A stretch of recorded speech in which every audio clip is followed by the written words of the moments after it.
गावे गीत शुद्ध करोनिया चित्त. ज्या वेळेला त्या साधकांना तुकोबाराला विचारलं, राहिलेल्या आयुष्यात तरी मला देव भेटला पाहिजे, मला सुखानं मला शाश्वत सुखाला प्राप्त व्हायचंय, काय उपाय करू, कोणत्या साधनानं मला ते सुख प्राप्त होईल, सुखी जीवन मी जगू शकेल, त्याचा उपाय तुकोबाराने अभंगाच्या पहिल्या चरणात सांगितला. भावे गावे गीत शुद्ध करून या चित्त, चित्त शुद्ध करून भावनेनं गीत गाणं हा देवाच्या प्राप्तीचा अत्यंत सोपा उपाय. महाराज तुकोबारायांच्या गाथ्यामध्ये भगवान परमात्म्याच्या प्राप्तीचा हा सगळ्यात सोपा उपाय दिलेला आहे. तुम्ही हा अख्खा गाथा चाळा महाराज, अनेक अभंगांचा काय करा, सारासार विचार करा. सगळ्यात सोपी साधना, सोपा उपाय जर काय असेल तर चित्त शुद्ध करून भावनेनं गीत गाणं हा देवाच्या प्राप्तीचा अत्यंत सोपा उपाय. पहा, या पहिल्या चरणात 3 मुद्दे संजय महाराज. पहिली गोष्ट म्हणजे गीत गायचं, दुसरी गोष्ट म्हणजे कधी गायचं, आणि तिसरी मुद्दा आहे महाराज कसं गायचं. लक्षात घ्या बरं का. एक तर पहिली गोष्ट गीत गायचं, दुसरी गोष्ट महाराज दुसरा माझा मुद्दा आहे त्या पहिल्या चरणातला कधी गायचं ते गीत, आणि तिसरा मुद्दा आहे कसं गायचं. पहिली गोष्ट म्हणजे गीत गायचं. आता साधा व्यवहार सांगतो महाराज. एखाद्या व्यक्तीला जर आपलंसं करायचं असेल, त्याच्या अंतःकरणात आपल्याला जर जागा करायची असेल तर काय केलं पाहिजे हो? एखाद्या व्यक्तीला काय करायचं आहे, आपलंसं करून घ्यायचं आहे, त्याच्या अंतःकरणात आपल्याला जागा स्थान मिळवायचं आहे, काय केलं पाहिजे? वाह, अतिशय गोड उत्तर दिलंय दादाने मला. त्याच्या मनासारखं वागलं पाहिजे. साधा महाराज काय, त्याच्या मनासारखं जर वागलं ना महाराज की तो समोरचा व्यक्ती काय होत असतो, आपलासा होत असतो, त्याच्या अंतःकरणात आपल्याला जागा काय होत असते, प्राप्त होत असते. साधा महाराज मी उदाहरण देतो. एखाद्या नोकराला जर वाटत असेल, सेवकाला वाटत असेल की मालकानं आपल्यावर काय करावं, प्रेम करावं, त्या मालकाचं आपण होऊन जावं, त्या मालकानं त्या सेवकानं काय केलं पाहिजे महाराज, उसाला 12 देऊन महाराज स्टँडवर बिड्या फुगल्या पाहिजे. मग काय केलं पाहिजे, मालकाला आवडेल काय केलं, आवडेल तसं वागलं पाहिजे. तो मालक महाराज नक्की काय होतो, आपला होऊन जात असतो. नवे नवे तो मालक विश्वासी तो करी स्वामीवरी सत्ता. जर त्या मालकानं त्या नोकरानं मालकाच्या मनाप्रमाणे काय केलं, आचरण केलं, व्यवहार केला तर नक्की महाराज त्या मालकावर सुद्धा स्वामित्व गाजवण्याची ताकद त्या सेवकाच्या ठिकाणी काय होत असते, येत असते. का? कारण तो प्रामाणिकपणा काय आहे, महत्त्वाचा आहे. समजा कल्पना करा महाराज, एखाद्या पत्नीला वाटत असेल की मालकानं आपल्या पतीनं काय करावं, आपल्यावर प्रेम करावं, तिनं कसं वागलं पाहिजे महाराज, भर चौकात आदळून टाकला पाहिजे. काय केलं पाहिजे, तिच्या मताप्रमाणे काय केलं पाहिजे, त्या पत्नीनं पतीच्या मता अनुसरुनी पतिव्रता. महाराज त्या मालकीच्या आज्ञेनं, मालकाच्या मनोगताप्रमाणे त्या पत्नीनं काय केलं पाहिजे, आपलं आचरण केलं पाहिजे. तसं ऐका, आपल्याला जर वाटत असेल देवानं आपलं व्हावं, आपल्यावर प्रेम करावं महाराज, तर आपण कसं वागलं पाहिजे. चला महाराज, देवाला आपल्या काय आवडतं याचा विचार आपण करू. पूज्य डोंगरेजी महाराजांचं वाक्य बरं का, भागवतात फार गोड चिंतन पण डोंगरेजी महाराजांनी केलेलं आहे. आपल्याला महाराज देवाला आपलंसं करून घ्यायचं आहे ना, मग त्याला जे आवडेल ते आपण केलं की देव काय होणार आहे, आपलासा होणार आहे, आपल्यावर प्रेम तो परमात्मा करणार आहे. मग देवाला काय आवडतं, पूज्य डोंगरेजी महाराज म्हणायचे, द्वारका में जो ठाकुर जी है वो श्रृंगार प्रिय है, वृंदावन में जो ठाकुर जी है वो उत्सव प्रिय है, जगन्नाथपुरी में जो ठाकुर जी है वो भोग प्रिय है, लेकिन अपने पंढरी में जो ठाकुर जी है वो भजन प्रिय है. आवडे ते भासी तो ऐका प्रकार,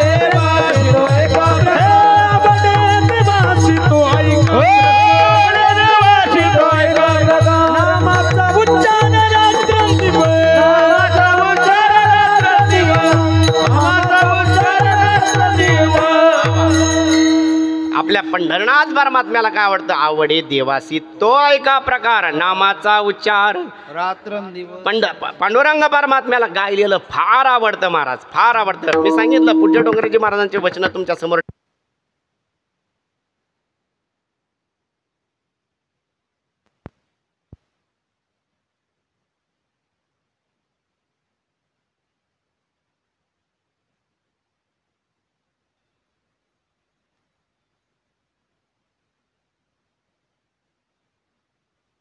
शृंगार प्रिय द्वारकेतल्या द्वारकाधीशाला महाराज किशोर भाऊ दिवसातून जवळपास 7 ते 8 वेळेला त्याचा शृंगार बदलावला जातो. इतका शृंगार प्रिय द्वारकाधीश परमात्मा आहे.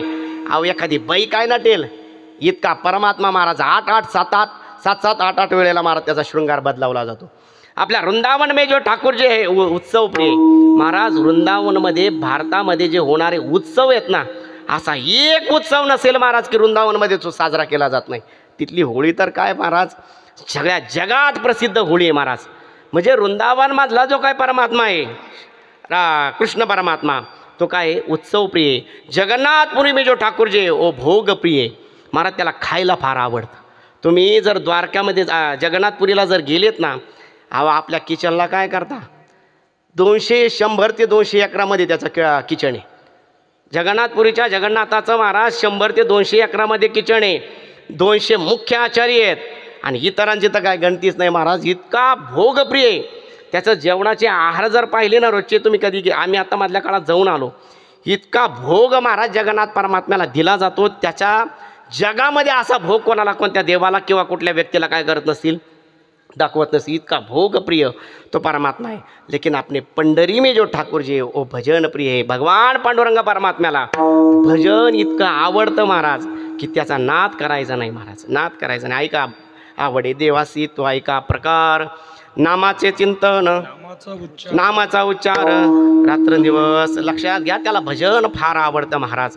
तो परमात्मा महाराज या ठिकाणी भजन असेल, कीर्तन असेल. ज्या वेळेला नारद महर्षींनी काय केलं, भगवान परमात्म्याला विचारलं एके दिवशी, देवा तुझे भक्त ज्या ठिकाणी गातात त्यावेळेला तू कुठं असतो रे, त्यावेळेला तू कुठं असतो. त्यावेळेला भक्त गाती जेते नारद मी उभा देते, नारद मी उभा देते, नारद मी उभा देते. माझे भक्त गाती जेते नारद मी उभा देते, नारद मी उभा देते, नारद मी उभा देते. माझे भक्त गाती जेते नारद मी उभा देते, माझे भक्त गाती जेते नारद मी उभा देते, नारद मी उभा देते, नारद मी उभा देते. तुझे भक्त ज्या वेळेला गातात त्या वेळेला तू कुठं असतो. ज्या ठिकाणी माझे भक्त गातात ना, माझे भक्त गाती जेते नारद मी उभा तेथे. महाराज ऐका, या धर्म मंडपातून मी सांगतो, ज्या ठिकाणी महाराज सत्संग होत असेल, कीर्तन होत असेल, ज्या ठिकाणी महाराज आध्यात्मिक साधना होते ना, त्या ठिकाणी तो परमात्मा उभा असतो. ही वारकऱ्याची विचारधारा आहे. आणि मला असं वाटतं अशाच विचारधारेनं श्रोत्यांनी ते कीर्तन श्रवण करणं फार महत्त्वाचं आहे महाराज. कारण आपण कधी फार वारकरी संप्रदायाच्या नियमावलीला पायदळी तोडवतो महाराज. महाराज कीर्तनात गायछाप खाऊन बसणं, पिचकाऱ्या मारणं, हे इतका महाराज अवमान आहे त्या साधनेचा. लक्षात घ्या, साक्षात भगवान परमात्मा महाराज या ठिकाणी कीर्तन असेल, सत्संग असेल, आध्यात्मिक साधना होते ना, त्या ठिकाणी तो परमात्मा माझे भक्त गाती जेते नारद आम्ही उभा तेथे म्हटलंय. बसत सुद्धा नाही, त्या ठिकाणी सेवा करण्याकरता महाराज तो कसा असतोय, उभा असतोय. लक्षात घ्या, परमात्म्याला भजन फार प्रिय आहे महाराज. ज्या वेळेला गोपिकांमधून भगवान परमात्मा अंतर्धान पारवा, त्या ठिकाणी त्या गोपिकांनी जंगलामध्ये अरण्यामध्ये शोधला महाराज. भेटला का परमात्मा? नाही भेटला महाराज. वनात शोधू लागल्या, भेटला नाही महाराज. कर्मात शोधू लागल्या, भेटला नाही. संसारात प्रपंचात शोधू लागल्या, भेटला नाही. कोणीतरी सांगितलं भक्तीचा आश्रय करा आणि त्याला गा.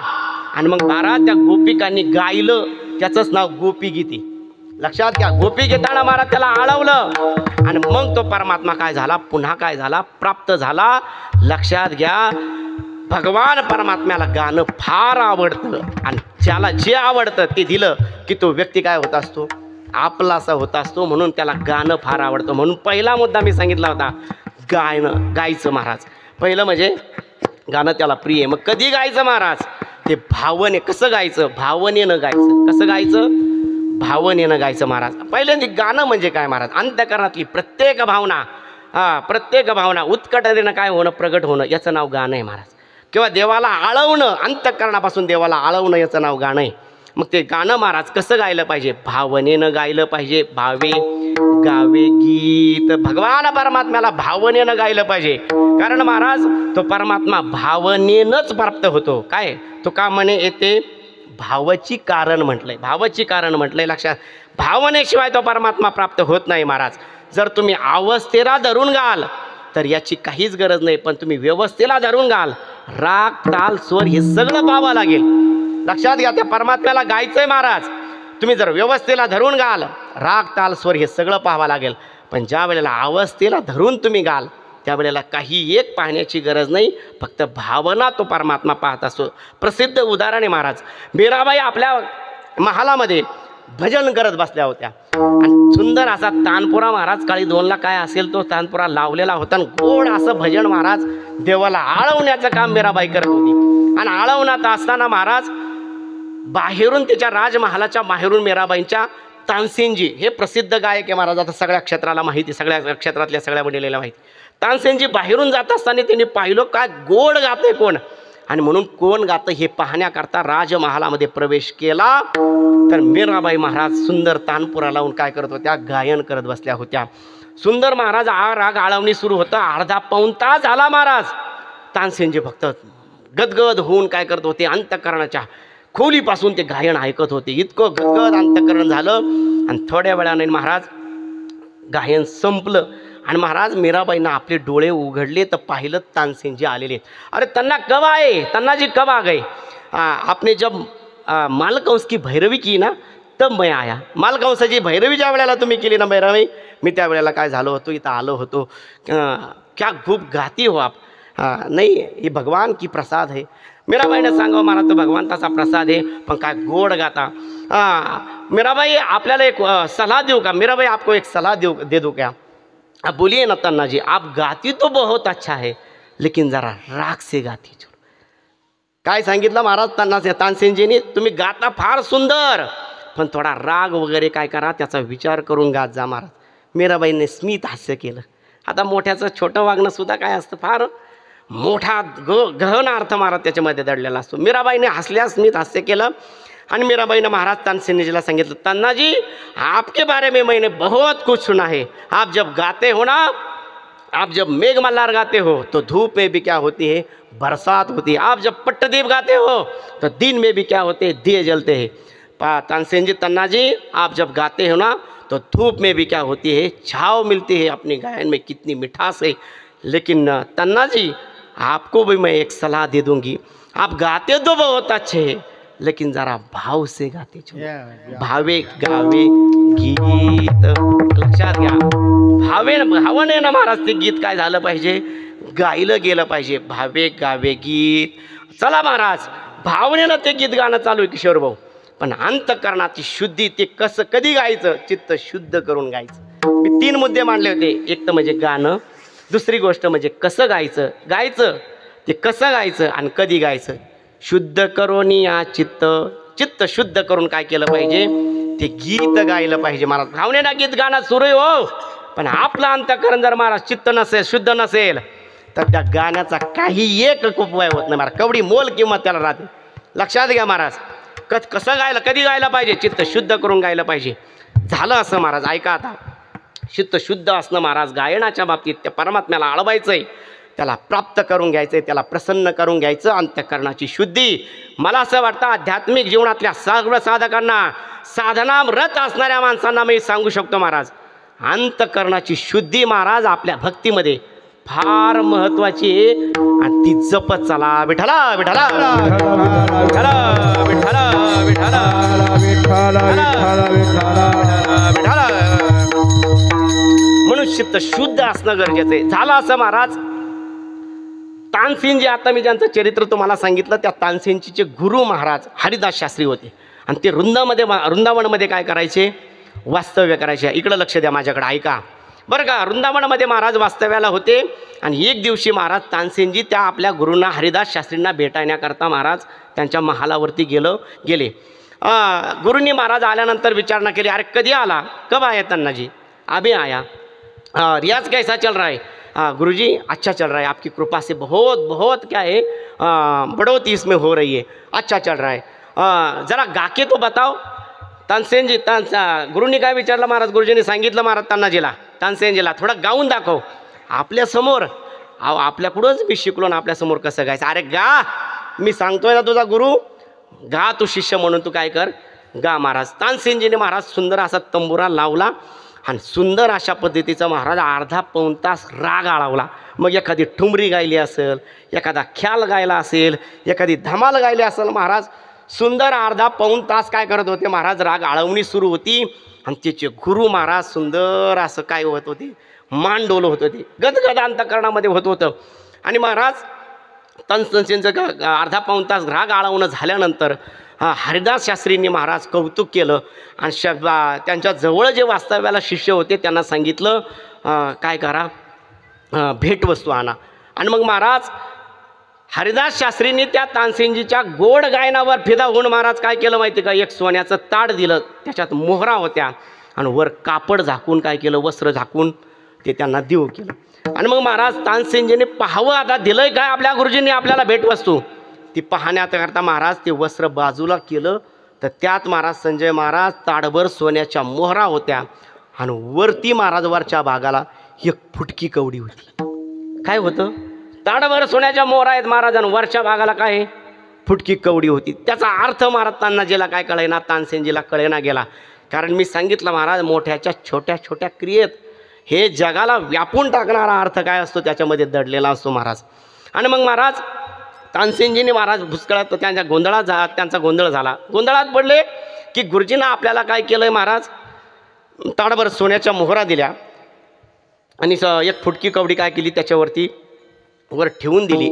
एक तर ते घेतच नव्हते, अरे आपल्याकडून तुमच्याकडून गुरुजी मैं आपसे कैसे ले सकता हो. महाराज तानसेनजीला त्यांच्या गुरुनी सांगितलं होतं मी तुला शिष्य म्हणून नाही कलाकार म्हणून काय करतो, हे तुला भेटवस्तू देतोय. तसं तर महाराज कलाकाराचा सन्मान ही जी मंडळी आहेत ना यांचा सन्मान करत चला. का त्याचं कारण सांगतो, आपल्या सर्वस्वाला तिळंजली देऊन महाराज आपल्याकरता ही मंडळी वेळ देत आहेत. लक्षात घ्या, आज कुठलाही गायक असो, कुठलाही वादक असो, त्याच्याकडं जी काही पाहुण्याचा जो आपला दृष्टिकोन आहे किशोरजी महाराज, लक्षात घ्या तो आपण आता बदलण्याची गरज आहे. कारण आपल्या गरजेपोटी महाराज ते धावून येत आहेत ना, मग आपण सुद्धा त्यांचा सन्मान यथोचित आपल्याकडून गावा हे आपण जपलं पाहिजे. या परंपरा जपल्या जातील त्याच वेळेला वारकरी संप्रदायाची वृद्धी महाराज काय होणार आहे त्या ठिकाणी त्या माध्यमातून होणार आहे, लक्षात घ्या. आणि म्हणून मग महाराज त्यांना त्या गोंधळ झाला. यांनी आपल्याला सोन्याच्या ताडभर काय दिल्यात, मोहरा दिल्यात, पण ही फुटकी गवडी काय आहे. आणि म्हणून महाराज हरिदास शास्त्रींना विचारलं, गुरुजी तुम्ही मला बक्षीस म्हणून या सोन्याच्या ताडभर मोहऱ्यास काय दिला ठीक आहे, पण यावर जी फुटकी कवडी याचा मला अर्थ काय लागेना. त्यावेळेला महाराज हरिदास शास्त्रीने दिलेलं उत्तर फार मार्मिक आणि फार गोड आहे महाराज. हरिदास शास्त्रीने सांगितलं, बेटा तानसेनजी त्यांना तू गातोच फार छान, त्याच्याकरता ह्या ताडभर सोन्याच्या मोहरा, पण ऐक तू देवा करता न गाता एका तुच्छ बादशाह करता गातो ना, त्याची किंमत म्हणून ही फुटकी कवडी. काय आहे, तू गातोस फार छान म्हणून तुला ह्या ताडभर सोन्याच्या मोहरा आहेत, पण तू देवा करता न गाता एका तुच्छ बादशाह करता गाता हो म्हणून ही फुटकी कवडी तुला काय आहे त्याच्यावर ठेवली.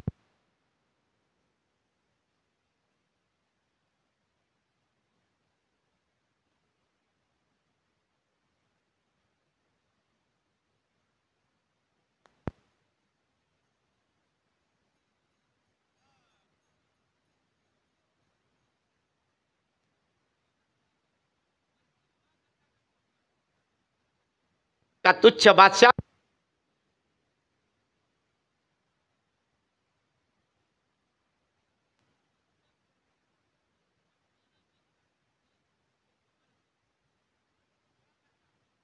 तच उत्तर अभंगाच्या दुसऱ्या चरणात.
चित्त शुद्ध करून महाराज भावनेनं गीत गायचंय. ते कशा करता? तुझा भावा आहे देव तरी हा सुलभ उपाव. तुला जर देव पाहिजे असेल, देव म्हणजेच काय?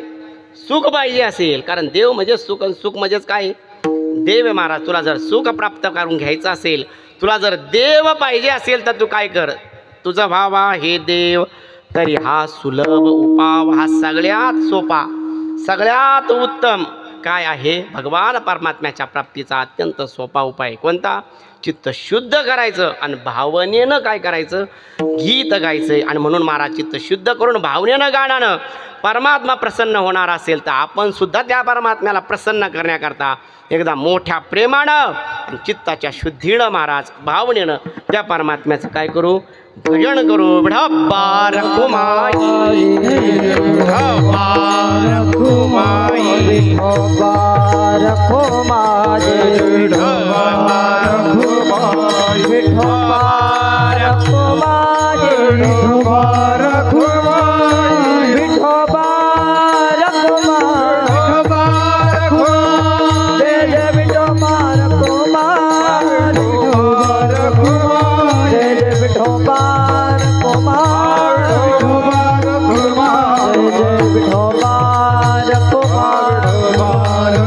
रखुमाई, जय जय विठोबा रखुमाई,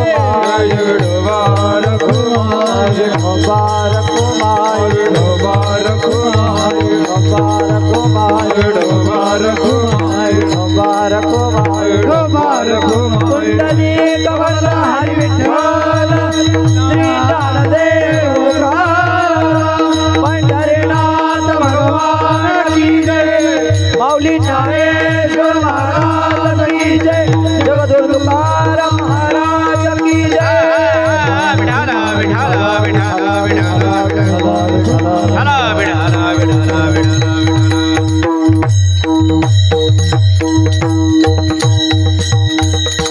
भावे गावे गीत शुद्ध करोनिया चित्त. तुझा भावा हे देव तरी हा सुलभ उपाव. भगवान परमात्म्याच्या प्राप्तीचा अत्यंत सोपा उपाय. त्या साधकांना ज्या वेळेला तुकोबारायला विचारला त्यावेळेला तुकोबाराने अत्यंत सोपा उपाय भगवान परमात्म्याच्या प्राप्तीचा सांगितला. कोणता? चित्त शुद्ध करून भावनेनं काय करायचं? गीत गायचं. आता ऐका बरं का, इथं एक शंका महाराज आपल्या संस्थेच्या जोग महाराज संस्थेच्या नियमाप्रमाणे उपस्थित करतो आणि याच ठिकाणी सेवेला पूर्ण विराम देतो. ऐका आता, तुकोबारायांचा हा अभंग 6 चरणाचा आहे गणेश महाराज. मग 6 चरणाच्या या संपूर्ण अभंगामध्ये भगवान परमात्म्याच्या प्राप्तीचा उपाय हा पहिल्या चरणात सांगितला आहे. कोणता? भावे गावे गीत शुद्ध करून या चित्त. चित्त शुद्ध करून भावनेनं गीत गाणं हा देवाच्या प्राप्तीचा काय आहे? अत्यंत सोपा उपाय. मग मला असं विचारायचं आहे तुम्हाला, ही 3ऱ्या चरणापासूनची जी संपूर्ण चरण आहेत ही कशा करता?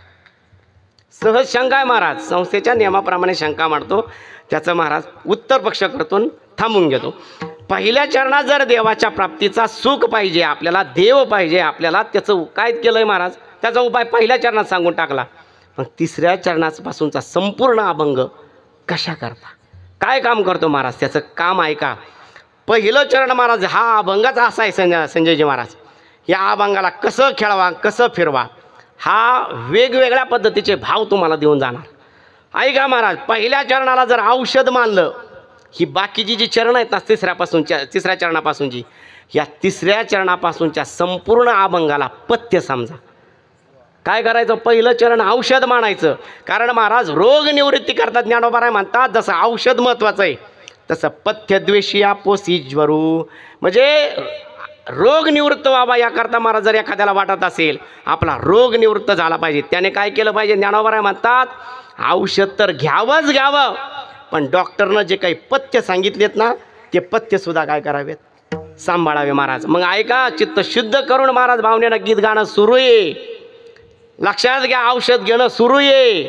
पण जर आपल्याकडून अनेकांचे कानी गुणदोष मनान, आपल्याकडून जर इतरांचे गुणदोष वर्णन केले जात असतील तर आपल्याला महाराज तुझं भावा हे देव, तुला जर देव प्राप्त करायचा ना, जर तुझ्याकडून इतरांची निंदा आणि स्तुती जर होत असेल तर देव प्राप्त होणं शक्यच नाही. म्हणून महाराज चित्त शुद्ध करून भावनेनं गीत गाणं चालू ठेवाच ठेवा. पण अनेकांचे इतरांचे गुणदोष आपल्या मुखानं महाराज काय करू नका, त्याचं वर्णन करू नका. मुखाने बोलू नका, कानाने ऐकू नका आणि मनानं त्याचं चिंतनही करू नका. हे पहिलं पथ्य झालं. अजून एक पथ्य आहे महाराज, कोणतं? मस्तक ठेंगणं करी संतांच्या चरणात चित्त शुद्ध करून भावनेनं गीत गाणं सुरू आहे. पण जर संत महात्म्यांना शरण जात नसाल, संत महात्म्यांच्या वचनावर विश्वास ठेवत नसाल, त्यांच्या चरणारविंदी लागत नसाल, तर तुम्हाला देवप्राप्ती होणं शक्यच नाही. म्हणून मस्तक ठेंगणं करी संतांच्या चरणा. काय करा महाराज? चित्त शुद्ध करून भावनेनं गीत गाणं सुरू ठेवा, पण संतांना शरण जा, देव प्राप्त होईल. अजून एक पथ्य महाराज या 4थ्या 5व्या चरणात सांगितलं. कोणतं? तुका म्हणे फार 5व्या चरणात सांगितलं महाराज, वेचिते वचन जेणे राहे समाधान. ऐका, चित्त शुद्ध करून भावनेनं गीत गाणं सुरू आहे, पण आपल्याकडून जर चांगलं बोललं जात नसेल तर देव भगवान परमात्मा कधीच प्राप्त होऊ शकत नाही. वेचिते वचन जेणे राहे समाधान. बोलावं कसं महाराज? अहो, आपल्या बोलण्यानं जग सुखी झालं पाहिजे असं बोलावं. ज्ञानोबारांची भाषा पहा, साचा आणि मवाळ, मितुले आणि रसाळ, शब्द जैसे कल्लोळ अमृताचे म्हटलंय. अहो, खरं साचा आणि खरं पण मवाळ बोलावं, थोडक्यात पण रसाळ बोलावं, आणि आपले शब्द महाराज समोरच्याला अमृताचे कल्लोळ वाटावेत असं बोलावं. ज्ञानोबारांची भाषा पुढं सांगतो, पुढा स्नेह पाजरे मागा चालती अक्षरे, शब्द पाठ्यवसरे कृपाती. महाराज गणेश महाराज ज्ञानोबारांचं वाङ्मय महाराज, ज्ञानोबारांची ज्ञानेश्वरी जगातला असं काही साहित्य आहे की या साहित्यावरती, या ज्ञानोबारांच्या ज्ञानेश्वरती जीव वळून टाकला तरी कमी आहे महाराज. ज्ञानोबारांची भाषा पाहत आहे का? थोडा बारकावा सांगतो 5 मिनिटात बरं का. आता आलाय भाव, आलाय आपल्या टवकाला, एक गोड चिंतन करून महाराज या ठिकाणी सेवा थांबवतो. ऐका, ज्ञानोबारांची भाषा पहा, पुढा स्नेह पाझरे, बोलत असताना कसं बोलावं? आपल्या बोलण्यानं जगाला सुखी करण्याची ताकद बोलण्यामध्ये महाराज. आपल्या बोलण्यानं जग सुखी झालं पाहिजे. ज्ञानोबा म्हणतात, पुढा स्नेह पाजरे मागा चालती अक्षरे. आपण एखाद्याशी बोलत असताना अगोदर प्रेम पाझरलं पाहिजे आणि शब्द मागून आले पाहिजेत. पहा, म्हणजे ती भावना महाराज, प्रेममय भावना त्या बोलण्यातून अगोदर व्यक्त व्हावी आणि मग शब्दाची गरज पडावी असं बोलावं. पुढा स्नेह पाजरे मागा चालती अक्षरे, शब्द पाठी अवसरे कृपाथी. अशा पद्धतीनं बोलावं महाराज. आपल्या बोलण्यानं नक्की जग सुखी होतं महाराज. पण माणसाला महाराज नीट बोलताच येत नाही. त्यातल्या त्यात ह्या बायाचा तर नाद करायचा नाही महाराज, हातच धरायचा नाही. क्या काय बोलतील आणि एखाद्याचं हृदय कसं चिरतील हे यांना जमो रे बाबा. विठ्ठला विठ्ठला विठ्ठला.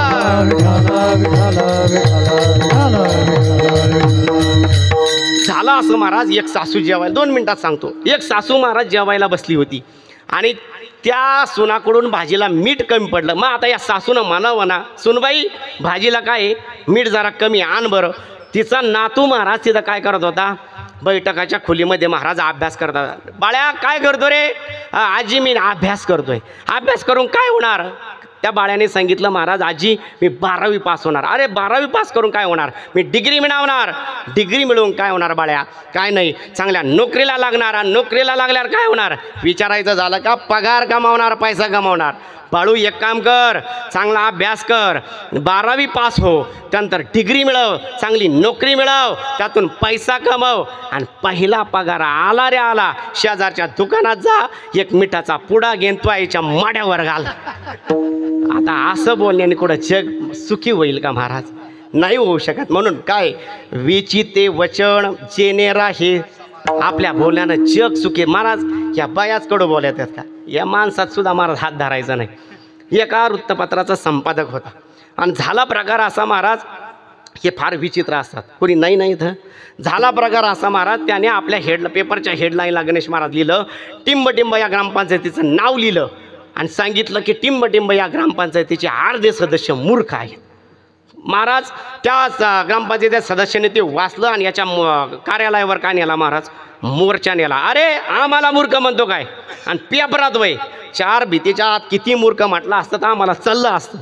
पण असं जग जाहीर करत असतात काय, याचं कार्यालय फोडा. त्याने महाराज अंदाज पाहिला, वातावरण पाहिलं आणि सांगितलं, मी माफी मागतो बा, पण कार्यालयाची काय नुकसान करू